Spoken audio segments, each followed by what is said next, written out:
आज बघा पाऊस खूप छान पडतोय, रात्रीपासूनच पाऊस पडत आहे. स्विमिंग पूल पण भरलाय. हो, पावसाच्या पाण्यानेच भरलाय पूर्ण. गार दिसतंय ना सगळं.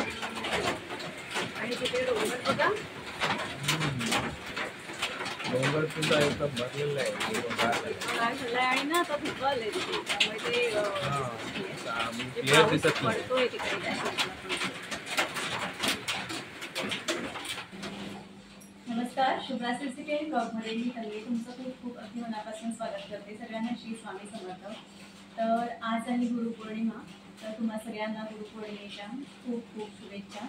तर आज मी दुपारच्या जेवणामध्ये बनवत आहे व्हेज पुलाव, काकडीची कोशिंबीर आणि शेवयांची खीर. आणि संध्याकाळी मुलांनी प्लॅन केला आहे की पाणीपुरी करायची. तर बघूया आता संध्याकाळचं कसं. कांदा माझ्या डोळ्यात जमतोय, डोळ्यातून पाणी आलं कांदा कापत असताना. तर सगळ्यात आधी ना मी इथे 1.5 कप बासमती तांदूळ घेतलेला आहे आणि तांदूळ छान धुवून घेते 3 वेळा आणि नंतर मग आपल्या भाज्या शिरून होईपर्यंत तो भिजत ठेवते.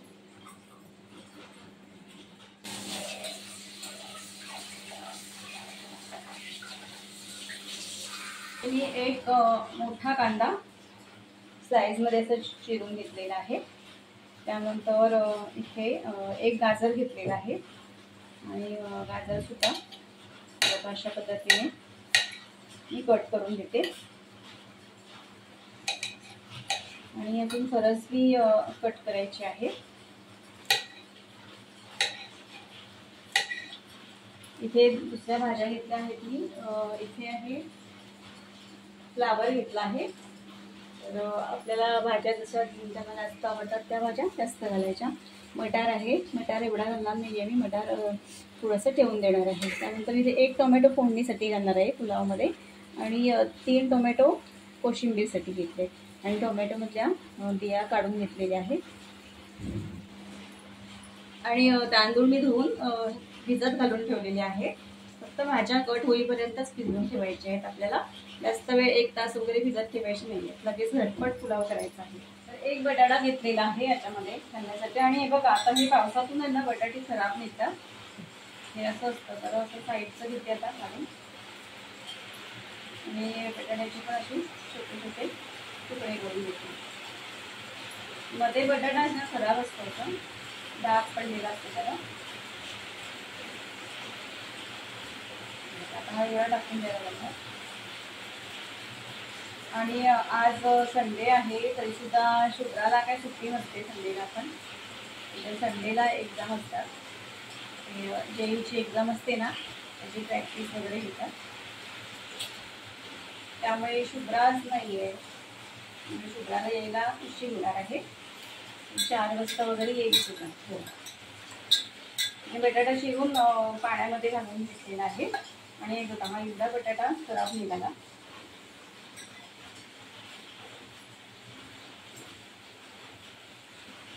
आता फक्त मला आलं आणि लसूण किसून घ्यायचं आहे किसणीवर, की झालं. किंवा पेस्ट बनवली तरी सुद्धा चालेल. आलं आणि लसूणची पेस्ट असं किसून घेते, आलं आणि लसूण, किंवा आपण पेस्ट केली तरी पण चालेल.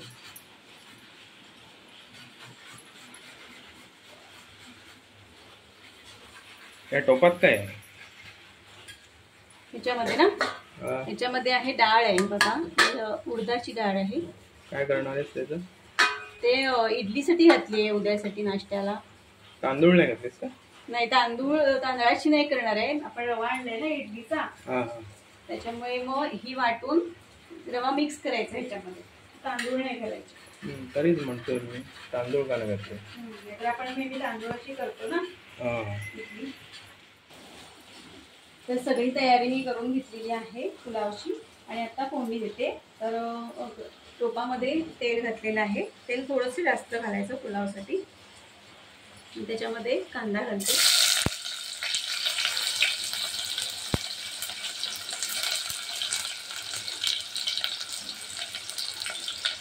यामध्ये मी खडे मसाले घालणार नाहीये, कारण बिर्याणीचा मसाला वापरणार आहे. त्यामुळे खडे मसाले घालण्याची काही गरज नाही आहे. आणि मग ते मुलांना आवडत पण नाहीत ना खडे मसाले घातले तर.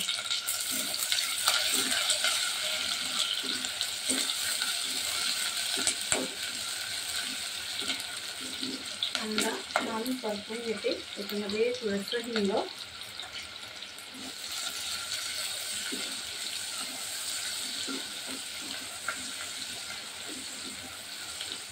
कांदा पोळलेला आहे थोडा. आता यामध्ये घालते टोमॅटो.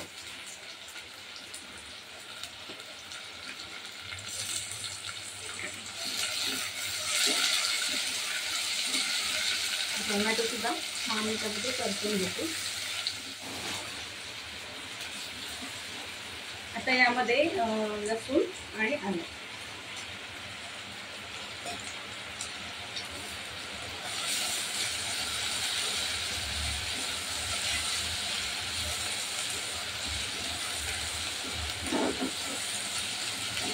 आलं लसूण घातल्यावर छान वास आला ना. हो.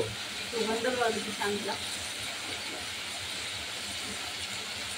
त्यामध्ये आता अर्धा चमचा हळद,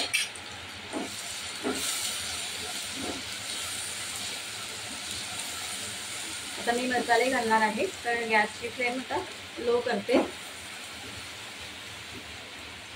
आणि आता मसाले घालते. तर इथे मी घालते आता 1 चमचा गरम मसाला,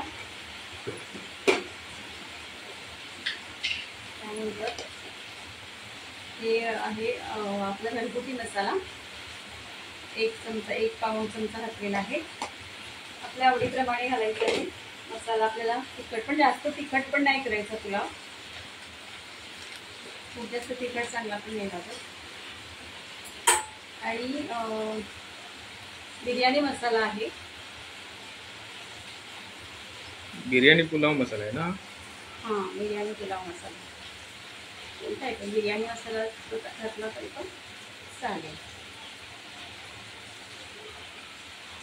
तर 2 चमचे बिर्याणी मसाला घातलेला आहे, बिर्याणी पुलाव मसाला. आणि बघा काही काही मसाले असतात ना त्याच्यामध्ये ना खडे मसाले असे अख्खे असतात, मग ते मुलांना आवडत नाही.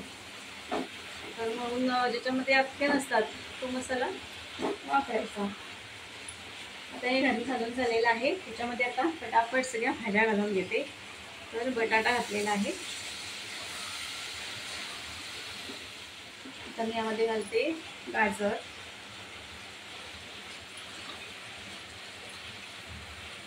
फरसबी,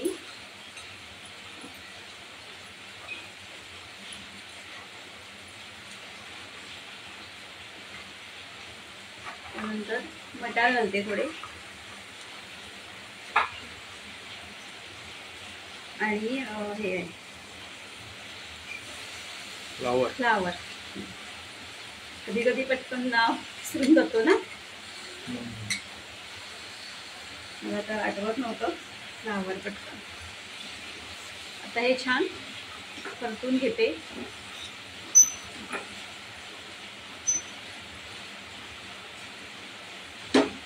याच्यामध्ये ना थोडंसं, अगदी थोडंसं पाणी घालते, म्हणजे मसाले करपणार नाहीत म्हणून. थोडंसं पाणी घातलंय, 2-3 चमचे. आणि आता हे छान आपण परतून घेऊया.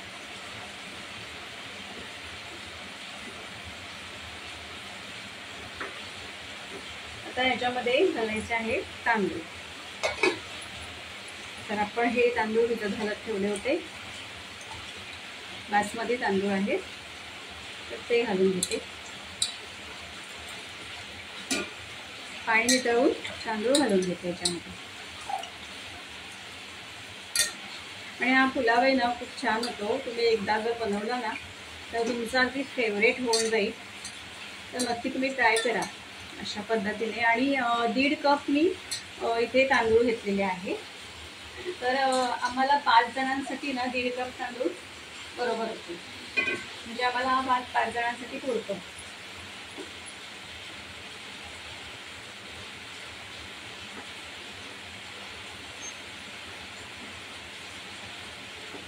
तांदूळ घालून छान परतून घेते.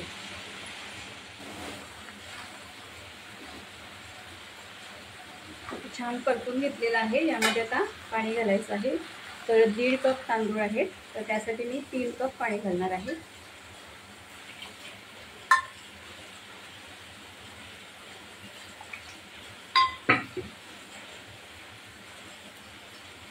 आणि आता त्याच्यामध्ये मीठ घालायचं आहे, छान कड येऊ दे. आणि मीठ आधीच घालून घेते.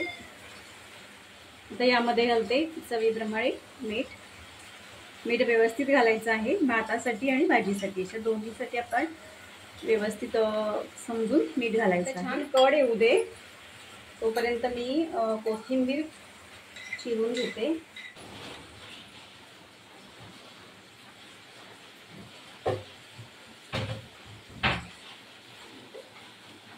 आता याच्यामध्ये तूप घालणार आहे. साजूक तूप आहे, छान 2 चमचे तूप घालायचा.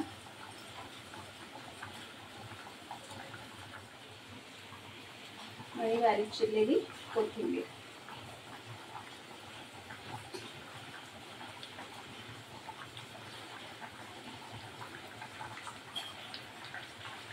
थोडंसं पाणी याच्यामधलं कमी झाल्यानंतर आपण याच्यावर झाकण ठेवणार आहोत.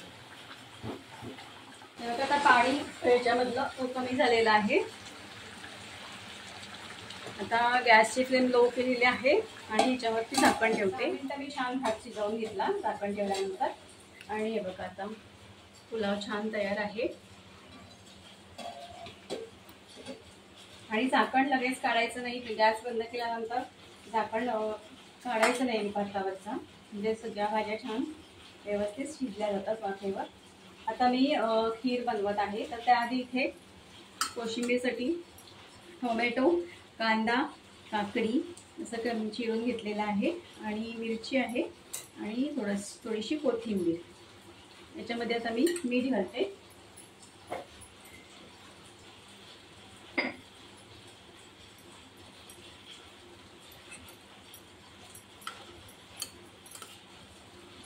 आणि आता दही घालते.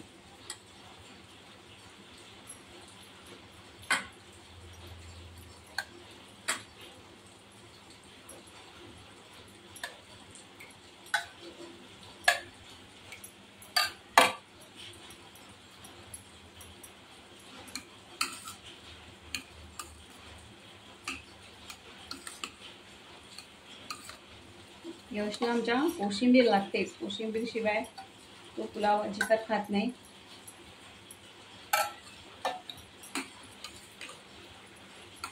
तर मी छान असं दही घालून हे मिक्स करून घेतलेलं आहे. कोशिंबीर सुद्धा तयार आहे. पुलाव झाला, कोशिंबीर झाली आहे. आता शेवयांची खीर बनवून घेते. तर इथे एक कढई ठेवलेली आहे, त्यामध्ये मी तूप घालून घेते 2 चमचे. या रोस्टेड शेवया आहेत तरी सुद्धा मी तुपामध्ये थोड्या फ्राय करून घेते.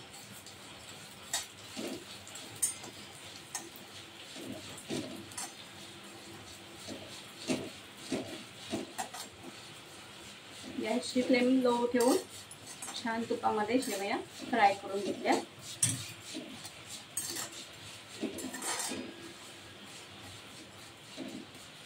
हे बघा शेवया फ्राय करून झालेल्या आहेत.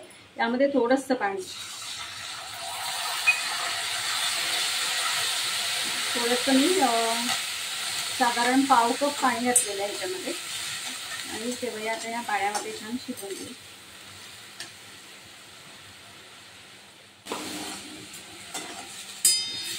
शेवया पाण्यामध्ये थोड्याशा छान शिजवून घेतल्या. आता याच्यामध्ये मी दूध घालते.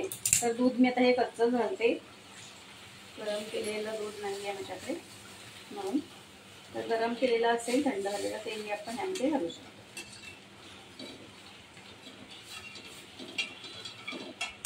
आणि काय झालं, ड्रायफ्रूट मला आधी भाजून घ्यायचे होते तर मी विसरले. तुपामध्ये थोडे ड्रायफ्रूट भाजायचे होते शेवया भाजायच्या आधी, तर विसरून गेले. तर आता याच्यामध्ये घालते मी.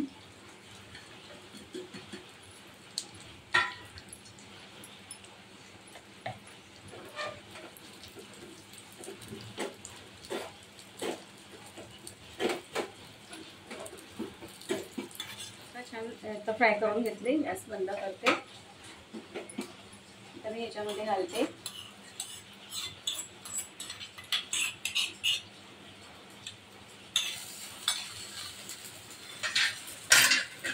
ड्रायफ्रूट घालून झालेत. आता याच्यामध्ये साखर घालते. साखर चवीनुसार आपल्याला किती गोड हवी आहे त्याप्रमाणे.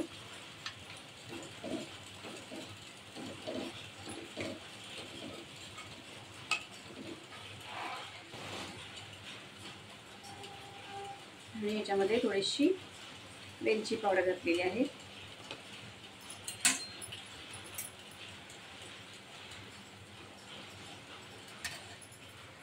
थोडंसं केशर घातलं.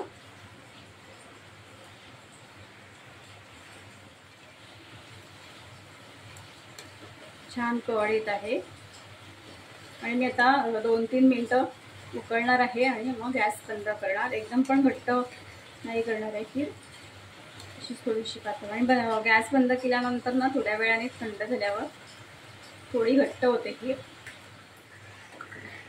तर खीर तयार आहे. मी आता गॅस बंद करते. पुलाव बघा किती छान झालेला आहे.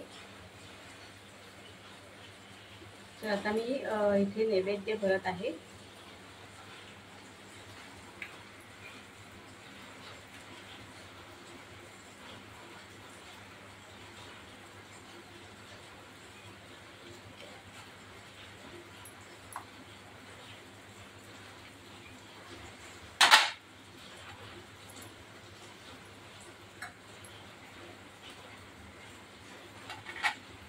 पुलाव, खीर आणि कोशिंबीर.